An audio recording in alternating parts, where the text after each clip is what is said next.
Faqat ish bor. Surxondaryo viloyati kambag'allikni qisqartirish va bandlik boshqarmasi ishsiz fuqarolarni Termiz shahridagi Komfort mebel sexiga mebel yasashga qiziqqan yoshlarni va tajribali ustalarni ishga taklif qiladi. Oylik maosh 3.500.000 so'mdan boshlanadi, 7 million so'mgacha. Ish vaqti ertalab soat 8:00 dan kechki 18:00 gacha. Tushlik tashkilot hisobidan.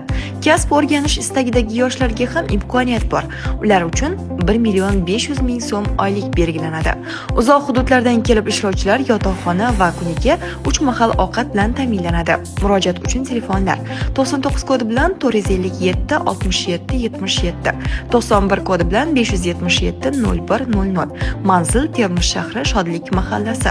Mo'ljal Olmos to'yxonasi ro'parasi.